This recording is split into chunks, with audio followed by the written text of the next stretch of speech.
वृंदावन में कॉरिडोर बनने जा रहा है और कॉरिडोर के पीछे ऐसा बताते हैं कि बहुत सारी चीज़ें बदल जाएंगी, तो आपकी क्या राय है इसमें? परिवर्तन में स्थिरमस्ति, change is the only constant thing.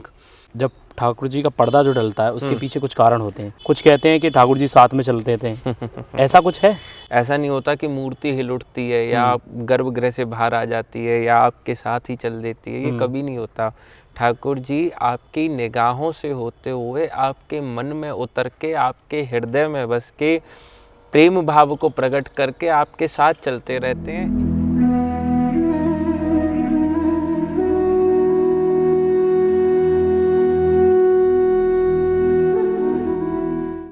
Radhe Radhe, कैसे हैं आप सभी? मेरा नाम है DK ठाकुर और आप देख रहे हैं ब्रज का एहसास। जैसा कि निरंतर हम ब्रज से साधु संतों के आपको वार्तालाप दिखाते हैं, उसी श्रृंखला में आज कुछ ऐसे सवाल हैं जो कुछ ऑडियंस के हैं, कुछ भक्तों ने भेजे हैं और कुछ ब्रज के ऐसे सवाल जो हर किसी की ज़ुबान पे होते हैं कि ये क्यों हुआ, ये कैसे हुआ। तो उन सारे सवालों के जवाब आज हम बांके बिहारी मंदिर के गोस्वामी श्री आश्रित गोस्वामी जी से जानेंगे। राधे राधे भैया। कुंज बिहारी श्री हरदास, कैसे राधे राधे। बस कृपावश। अभी मंदिर में क्या चल रहा है अभी फ़िलहाल?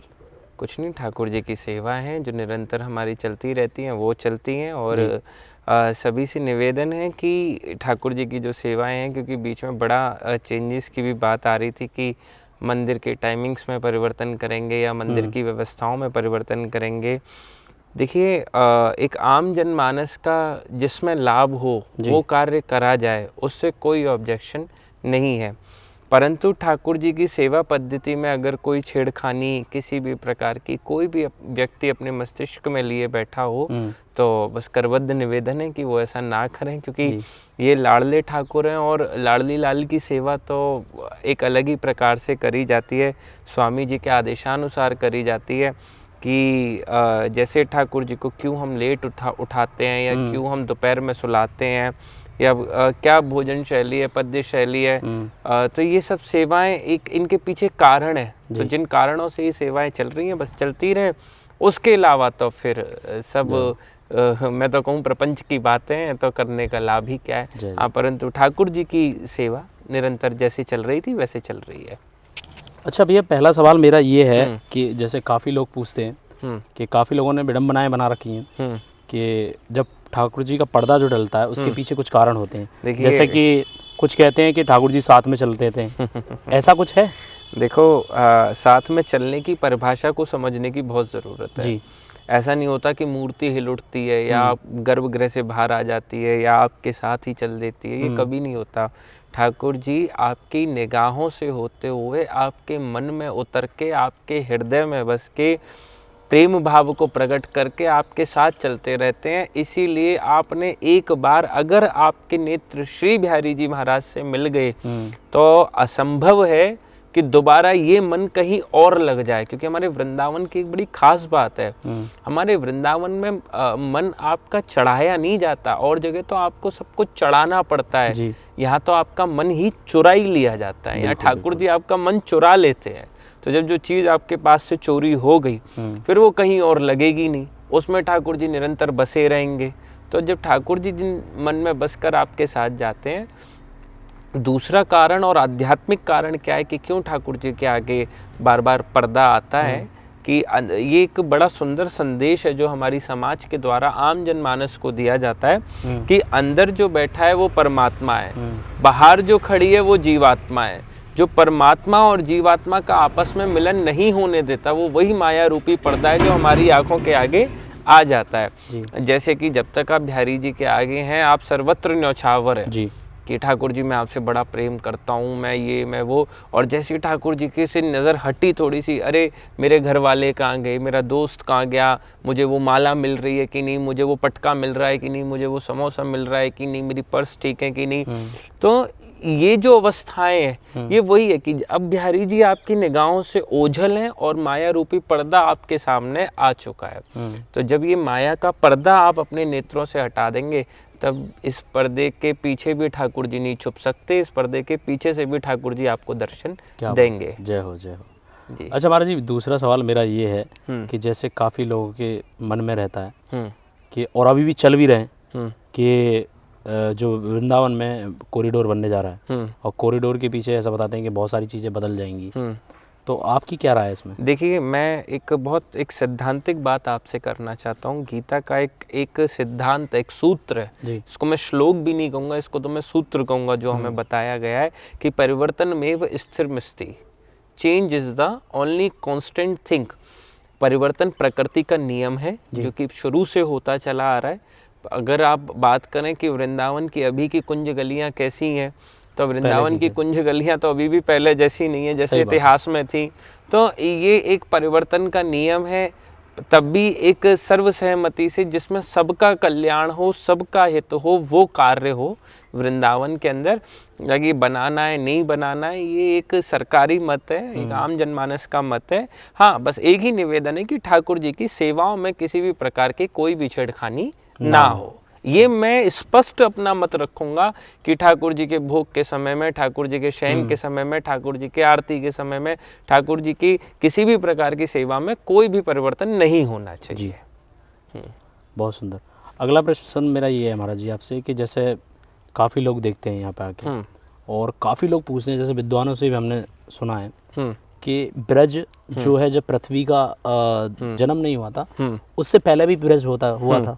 देखिए, ऐसे इसके पीछे का कारण क्या है? देखिए, बड़ा सुंदर छंद है। अब आपने मुझे बुलाया है तो मेरे पास तो कवित्व और छंद का ही संग्रह है जी। तो आप ब्रज की एक सुंदर सी बात सुन लीजिए कि ब्रज का निर्माण क्यों हुआ है जी, है ना। तो प्रेम की पिपास, पिपास का अर्थ होता है प्यास।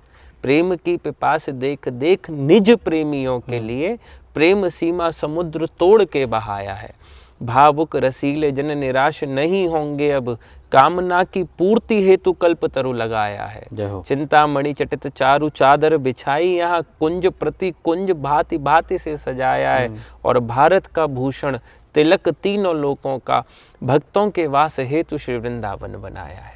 तो ये तो हमने सुना ही है मात्र कि अभी हम एक लौकिक अवस्था में बैठकर यहाँ चर्चा कर रहे हैं, परंतु सिर्फ एक यही योनि नहीं है जो उस ईश्वर को भजती है, या मात्र एक यही ग्रह नहीं है जो उस परम परमेश्वर को भज रहा है। अखिल कोटि ब्रह्मांड नायक है, अखिल कोटि योनिया है। तो ये कहना कोई आश्चर्य की बात नहीं है कि जो ठाकुर जी के प्रेमी हैं उनके निवास के लिए इस ब्रज का निर्माण करा गया। पृथ्वी का निर्माण कब हुआ कि ब्रज का निर्माण कब हुआ, ये भेद बात है। अच्छा, है ना। तो ब्रज का निर्माण मात्र ठाकुर जी के प्रेमियों के निवास करने के लिए बनाया है, ठाकुर जी ने स्वयं से बनाया है। ये पृथ्वी बनाने का काम, ये और सब कार्य तो ब्रह्मा जी संरचन करता है, वो अपना कर रहे हैं। हमारे यहाँ पर कभी वास्तु दोष भी नहीं लगता। अच्छा, क्योंकि जो वास्तु कहाँ दोष कहाँ लगेगा, जब ये भूमि ही ब्रह्मा की रचना से परे है, तो फिर ये वास्तु की बातें तो व्यर्थ हैं यहाँ बैठकर करना। बिल्कुल, बिल्कुल। है ना। तो वृंदावन इसीलिए धराधाम, इसलिए सर्वोपरि है, सतत है, परे है, क्योंकि ये ठाकुर जी ने अपने प्रेमी, ये जो आप प्रकृति भी देख रहे हैं, ये भी ठाकुर जी को प्रेम करने वाली है जो यहाँ प्रकट हुई है। अच्छा, एक सवाल और आता है कि ब्रजभूमि को धरती का तिलक क्यों कहा जाता है? अभी मैंने भारत का भूषण तिलक तीनों लोकों का, भक्तों के वास हेतु श्री वृंदावन बनाया है। इसको तिलक करने का कारण क्या है कि मूल रूपेण आप इसके रज के महत्व को समझिए जी। जो यहाँ की जो ब्रज की रज है, ब्रह्म की रज ब्रज, अगर ब्रज का आप संधि विच्छेद करेंगे तो इसका मूल में अर्थ आएगा कि जो ब्रह्म की रज है वही ब्रज है ना। तो अब ब्रह्म की रज से कौन ऐसा मस्तिष्क, अभागा मस्तिष्क होगा जो तिलक ना करना चाहे। इसलिए मात्र ये इस धरती का ही तिलक नहीं है, ये तीनों लोकों का तिलक है, श्री ब्रजधरा धाम। अगला सवाल मेरा ये है भैया कि धाम और तीर्थ में क्या अंतर है? बड़ा फर्क है जी, बहुत फर्क है। ये श्री धाम वृंदावन है जिसमें हम बैठ रहे हैं। देखिए, मैं फिर आपको एक छंद सुनाऊंगा, अब आप इसके लिए आज तैयार रहें बिल्कुल, है ना। फिर मैं एक छंद सुनाऊंगा और उसमें जितने भी नाम आएंगे वो सभी तीर्थ के ही होंगे। जय हो। कि कीरत सुता के पग पग में प्रयागराज। प्रयागराज क्या है? तीर्थराज। कीरत सुता के पग पग में प्रयागराज, केशव की केल कुंज कोटि कोटि काशी हैं। जमुना में जगन्नाथ, रेणुका में रामेश्वर, तर तर पे पड़े रहे अयोध्या के वासी हैं। गोपिन के द्वार द्वार है बसत हरि यहाँ, बद्री केदारनाथ फिरत दास दासी हैं। स्वर्ग अपवर्ग सुख लेके करी हैं, कहाँ जानते नहीं हो हम वृंदावन वासी हैं। तो एक तरीके से आप इसको ये समझिए कि अभी हम वृंदावन में रह रहे हैं। तो वृंदावन में भिन्न भिन्न प्रकार के मोहल्ले हैं। ऐसे ही श्रीधाम वृंदावन एक वृंदावन है जो ये प्रत्यक्ष भूमि आप देख रहे हैं, और एक अप्रत्यक्ष भाव भी है इस श्री ब्रजमंडल का, जो आप इस मटेरियलिस्टिक आई से देखना हमारे लिए बड़ा मुश्किल है उस अप्रत्यक्ष धाम को। तो उस अप्रत्यक्ष धाम के ये मोहल्ले समझो, जो तीर्थों के नाम आप ले रहे हो, जो तीर्थ की चर्चा आप कर रहे हो, ये उस अप्रत्यक्ष धाम के मोहल्ले। प्यारी जू के चरणों में प्रयागराज पड़े हैं, जहाँ भगवान खेले हैं वो काशी के समान है। केशव की केल कुंज कोटि कोटि काशी है। जहाँ ठाकुर जी खेलते थे वहाँ भोले बाबा नागवने पेड़ पर लिपटे बैठे रहते थे। बिल्कुल। जमुना जी में जगन्नाथ, रेणुका में रामेश्वर। तो महाराज बड़ा अर्थ है। अर्थ तीर्थ का मतलब आप ये समझो कि तीर्थ का चर्चा होगी जैसे कि आपके घर का द्वार, और धाम की चर्चा हो गई आपके घर, आपका स्वयं में घर, आपका अंदर से घर, जैसे आपका बेडरूम। तो श्रीधाम वृंदावन ठाकुर जी का बेडरूम है महाराज, है ना। द्वार तक अप्रोच किनकी है और श्रीधाम में अप्रोच किनकी है, अब ये अर्थ करना आपके लिए शायद आसान होगा कि जब अब आप गेट से गेट किसको भगा देते हो या घर से अंदर किसको बुला के लाते हो, ये सब किशोरी जी की कृपा के ऊपर निर्भर है। बहुत सुंदर। अगला सवाल मेरा ये है कि महाराज जी, मुझे अभी परसों ही कमेंट बॉक्स में पूछा गया था कि इस पावन धरा का ब्रज नाम क्यों पड़ा? देखिए, आपको मैं एक छोटा सा इसमें आपको मेरी निधवन की लीला में प्रवेश करना पड़ेगा, तब आप इस ब्रज को समझ पाएंगे। सबसे पहले तो ब्रज का अगर मैं एक बहुत इजी लैंग्वेज में आपको अर्थ समझाऊं तो ब्रिज का एक अर्थ पुल भी होता है।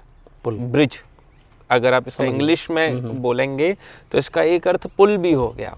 तो पुल क्या कार्य करता है? आपको इस पार से उस पार लगाने का। तो ये ब्रज धराधाम ही एक ऐसा धराधाम है जो आपको इस पार से उस पार लगाएगा, जो आपको ठाकुर जी से मुक्ति प्रदान करेगा। मुक्ति, और मैं तो कहूँ मुक्ति भी बड़ी सूक्ष्म अवस्था है। मुक्ति तो ये कह रही है कि मुक्ति कहें गोपाल सो मेरी मुक्ति बताए, ब्रज रज उड़ मस्तक लगे, मुक्ति भी मुक्त है जाए।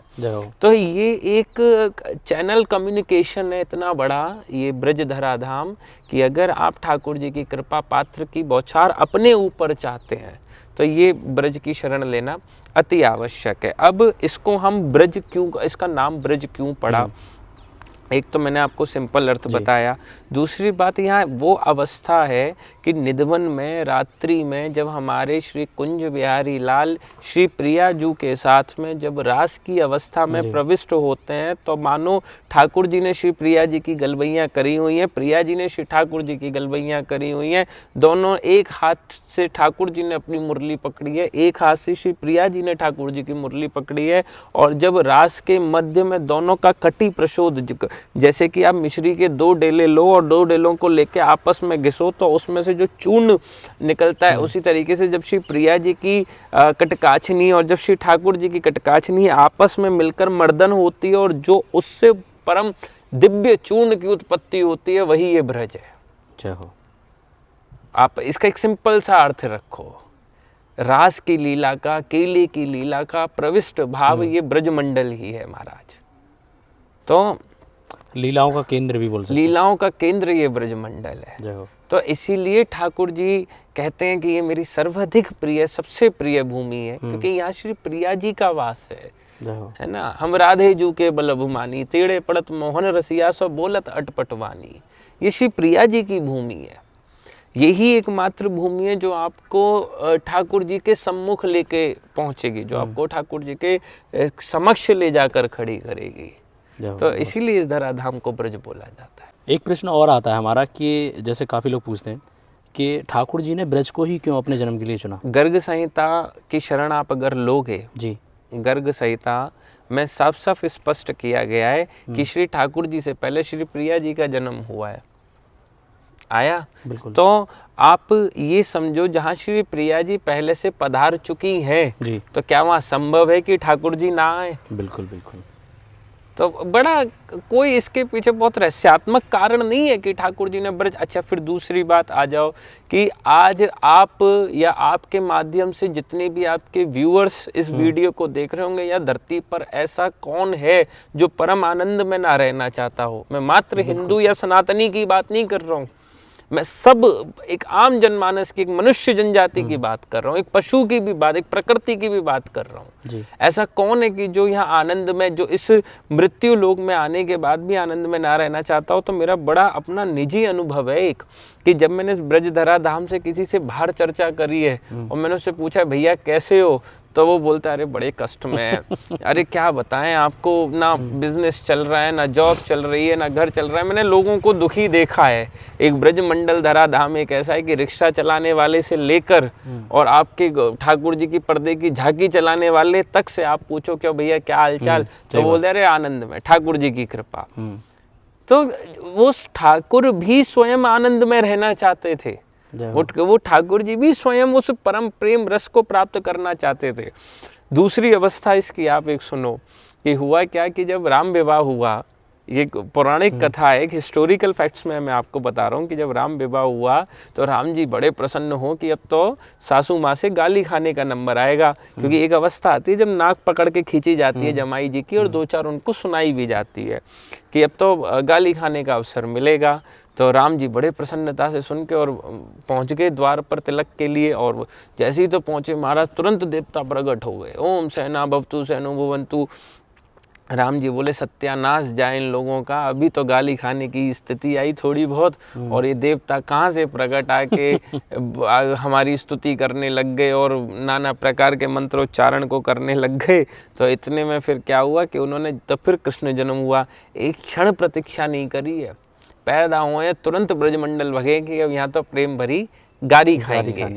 तो कई कारण, एक कारण नहीं है, ये चर्चा करेंगे महाराज तो 3-4 घंटे की पिक्चर बन जाएगी कि ब्रज में जन्म क्यों लिया ठाकुर जी ने। एक सवाल और आता है मेरा कि बहुत से कहते हैं कि वृंदावन आते हैं कि दर्शन करे भैया कुछ आनंद नहीं आया, ऐसा कुछ बोलते हैं। तो ठाकुर जी की भक्ति का आनंद कैसे लिया? देखो मैं एक बात बताऊं आपको, भक्ति की बात भगत के चरणों में करें तो शायद ज़्यादा अच्छा हम इस अवस्था को समझ पाएंगे जी। आप और मेरे जीवन काल में जितना मैं अपने चाहे अध्ययन के उद्देश्य से कहूँ या जितना भी मैं अपनी सूक्ष्म बुद्धि से समझ पाया हूँ, आज तक सभी प्रकार के भक्तों ने मात्र एक ही मत पर जोर दिया है, वो दिया है मन।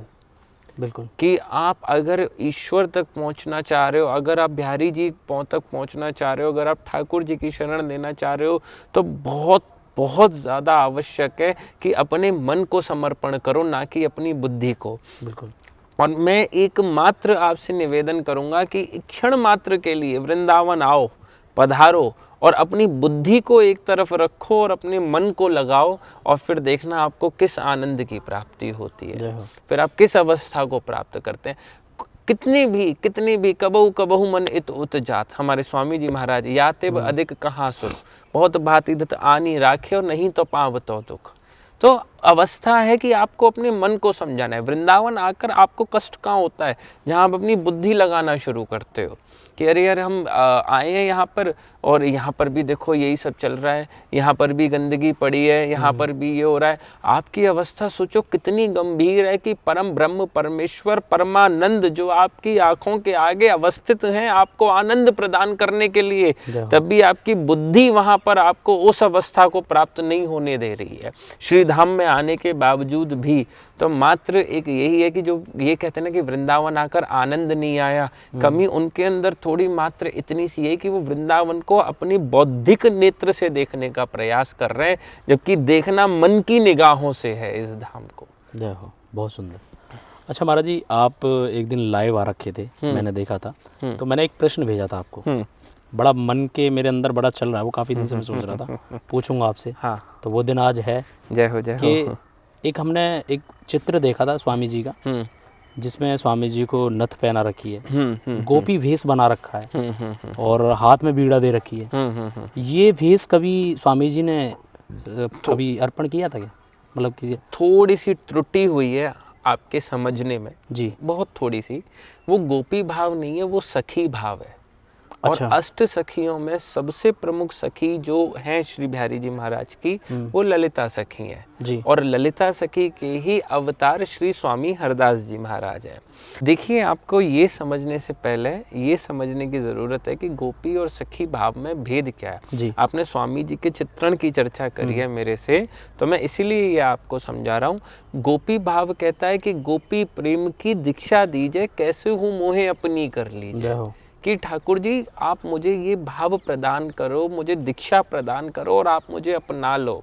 शुल्क दाशिका का अर्थ क्या है कि गोपी गीत के अंदर कि हम आपकी unpaid worker salary employ हैं, अब हमें ऐसे मध्य रात्रि में छोड़कर चल दिए। ठाकुर जी हमें पूरी गोपी गीत का आप सारांश निकाल लो तो मात्र यही निकल के आ रहा है कि वहाँ एक ही अपेक्षा कर रही हैं गोपियाँ कि ठाकुर जी हमें मिल जाओ। वहाँ अपेक्षा किसी प्रकार के धन की नहीं है। देखो, गोपियों के भाव में ये भी समझने की बहुत ज़्यादा ज़रूरत है।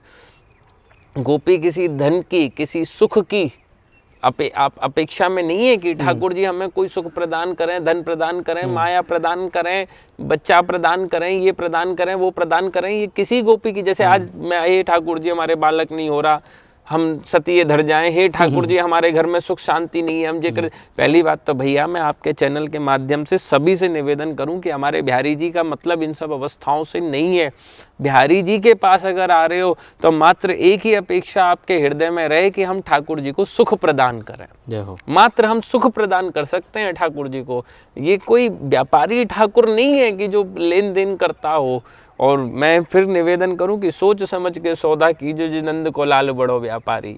अगर आप व्यापारी भी बन के आ रहे हो तो इससे बड़ा व्यापारी भी कोई नहीं है। तो ठाकुर जी से ये सब बातें मत करो।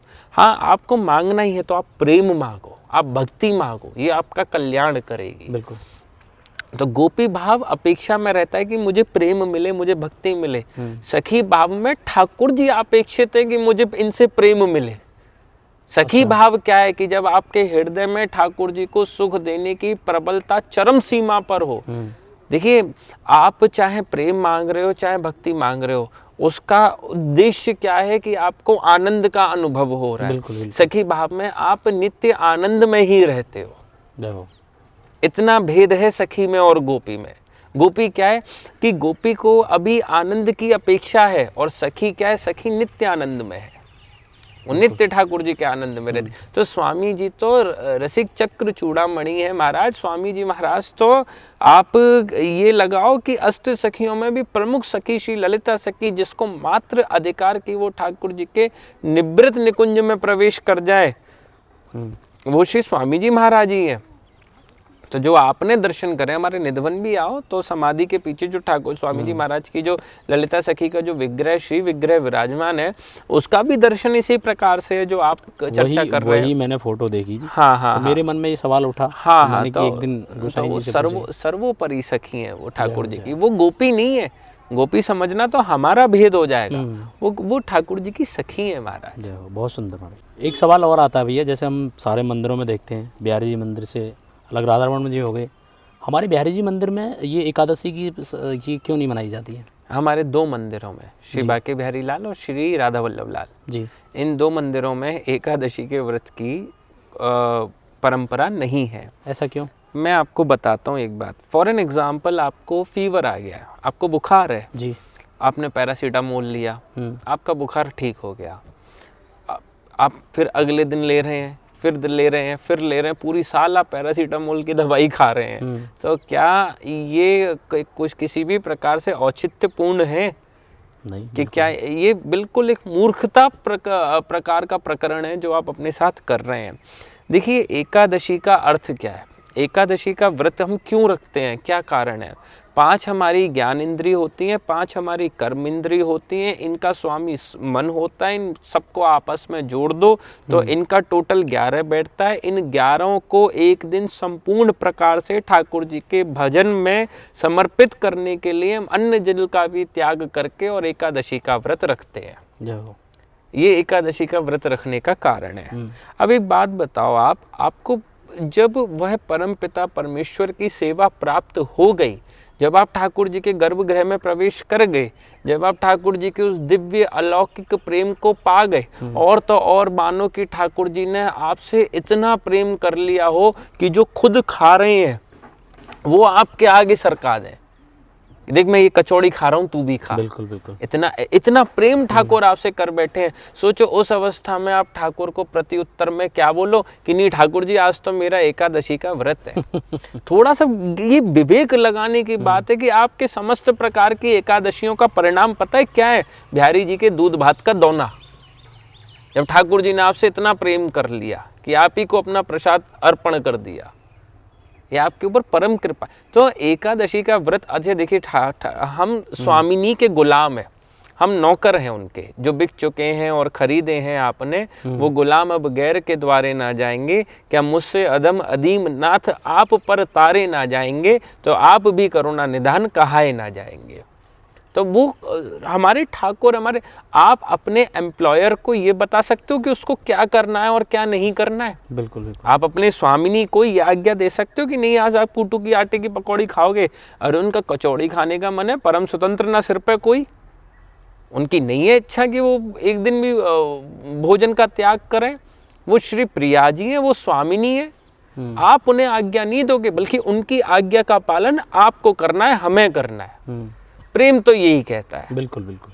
प्रेम की परिभाषा तो यही है, बिल्कुल, है ना। तो अब जब श्री जी आपको कचौड़ी दे रही हैं, जब बिहारी जी आपको कचौड़ी दे रहे हैं, तो क्यों महाराज एकादशी को उस प्रारब्ध के आड़े ला रहे हो? सही बात क्यों ना उस प्रसाद का पान करके इतना आनंद मनाया जाए कि मानो समस्त प्रकार के एकादशियों का पारण आज ठाकुर जी ने अपनी एक कचौड़ी खिलाकर हमें कर दिया हो।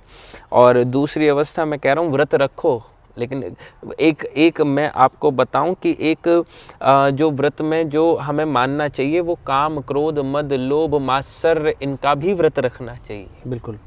एकादशी के व्रत में है, क्रोध कर रहे हैं, क्या लाभ? गुस्सा कर रहे हैं, गाली गलौज कर रहे हैं, क्या लाभ बिल्कुल उन बातों का? तो अगर आप व्रत रख रहे हैं तो ये व्रत भी रखो। और एक और निवेदन मैं आपके पेज के माध्यम से करूं कि इनका फिर पारण भी मत करो। बिल्कुल। तो देखो क्या चिर आनंद भक्ति को आप प्राप्त करते हैं। बहुत सुंदर। एक सवाल और है मेरा महाराज जी कि जैसे जब प्रभु श्री राम ने अयोध्या छोड़ा, जब परमलोक के लिए गए, तो ऐसा बताते हैं पूरे अयोध्या वासियों को भी साथ में लेके गए थे। जब कृष्ण भगवान ने ब्रज छोड़ा, हाँ, तो ब्रजवासियों का क्या हुआ? अरे महाराज वो जब मुक्ति जिस अवस्था को प्राप्त नहीं कर पा रही है, तो ऐसा कौन, हमारे ठाकुर जी कन्हैया के संग में ब्रज का कोई नहीं गया। अच्छा। अरे चाहते तो द्वारिका भी तो नगरी पूरी बसाई थी, तो वृंदावन वालों को ले जाके द्वारिका रख देते कि आज से मैं यहाँ राजा हूँ, आप मेरी प्रजा हो और आप यहाँ आराम से रहो। यहाँ उल्टा था।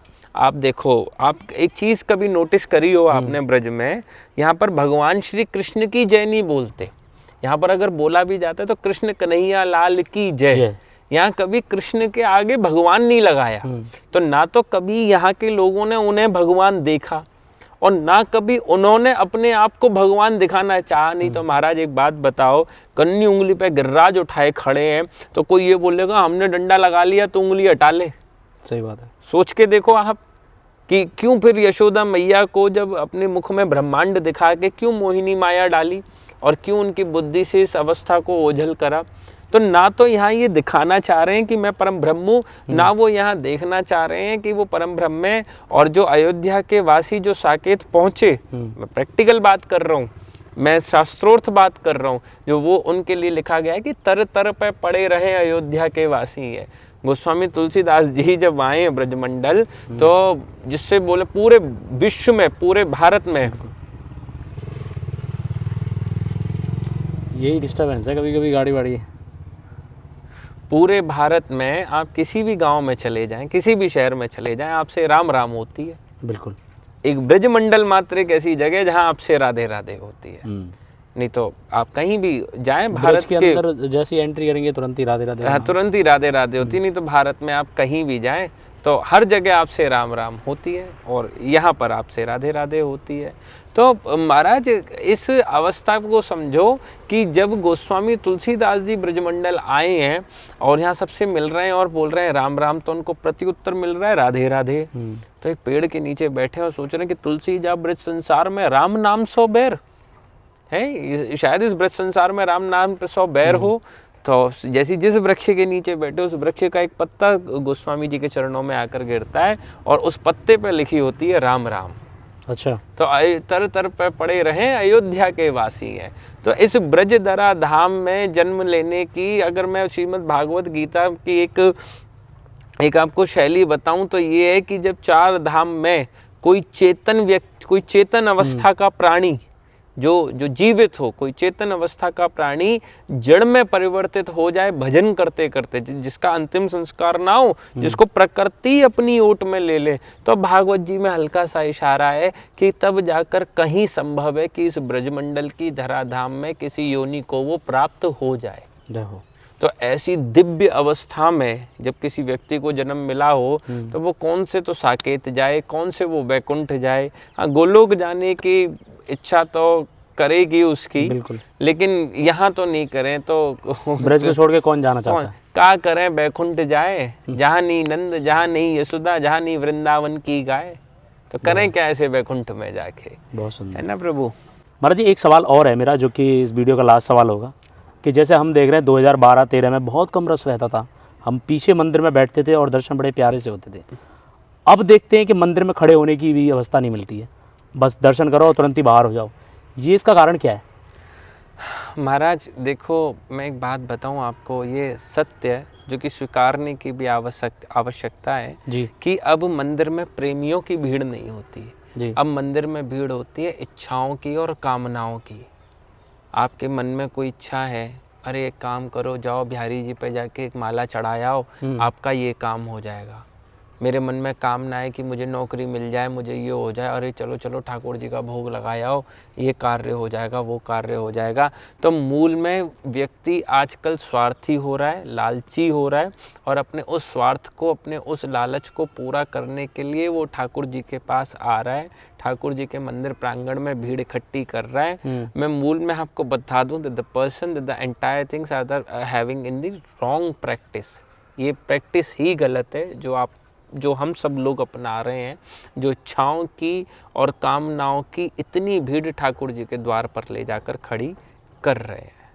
ये प्रेमियों की भीड़ नहीं है। अगर प्रेमियों की भीड़ होती तो इस अवस्था का जन्म कभी नहीं होता कि ठाकुर जी के मंदिर का समय बढ़ा दिया जाए, क्योंकि प्रेमी उसे कहते हैं जो स्वयं तो कितने भी कष्ट झेल लेगा लेकिन ठाकुर जी पर इतना सा भी कष्ट नहीं आने देगा। बिल्कुल, बिल्कुल। और यहाँ तो ठाकुर जी को जब अपनी निद्रा ही त्यागना पड़ जाए तो महाराज ये कष्ट के ही समान है। जैसे कि अभी हमने देखा था कि टाइम बढ़ा रहे थे, तो फिर दोबारा से वो चेंज हो गया। वो बढ़ा नहीं रहे थे, वो अपराध कर रहे थे। ये अपराध नहीं होना चाहिए, क्योंकि ये बहुत गलत है, क्योंकि ठाकुर जी की अपनी समय सारणी है, वो हमारे मालिक हैं, हम उनकी आज्ञा से जिएंगे, वो हमारी आज्ञा से नहीं जिएंगे। बिल्कुल बिल्कुल सत्य।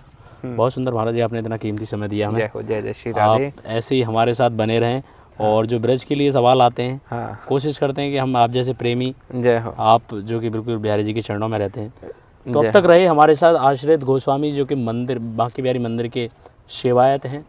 और आपके सवाल जो आपने कमेंट बॉक्स में हमें भेजे थे, तो आज हमने सोचा कि महाराज जी से उन पर डिस्कस किया जाए, तो इन्होंने बड़े अच्छे से उनके आंसर दिए, और मैं समझ सकता हूँ कि मानसिक रूप से आपने भी उन चीज़ों के अच्छे से समझ करी होगी। तो इस वीडियो में बस इतना ही। आशा करता हूँ ये वीडियो आपको अच्छा लगा होगा। अच्छा लगा है तो लाइक करिए, शेयर करिए, और हमारी ऐसी ही वीडियो को देखने के लिए हमारे चैनल को सब्सक्राइब कीजिए। और आप भैया को भी फॉलो कर सकते हैं, आश्रित गोस्वामी। आप भैया प्लीज़ बताएं। बांके बिहारी जी मंदिर इंस्टा और फेसबुक जी, और बिहारी जी पर आश्रित यूट्यूब, जिसमें अभी जो चल रही है वो चल रही है मनसुखा की कथा। ठाकुर जी का एक परम मित्र हुआ है मनसुखा, हाँ, ब्रजमंडल में, तो उसकी बड़ी सुंदर चर्चा चल रही है इस समय पर। तो भैया अपने महाराज जी हमारे जो हैं, जो इन पे जो ब्रज के हमारे पात्र हैं ठाकुर जी से जुड़े हुए, उन पर छोटे छोटे शॉर्ट्स डालते हैं, आप उनको जाके भी देख सकते हैं। आनंद बड़े प्यार से बताते हैं, मैं खुद इनका फ़ैन हूँ। तो बस राधे राधे। इस वीडियो में बस इतना ही। राधे राधे राधे। जय जय बिहारी श्री हरदास, जय बिहारी जी की।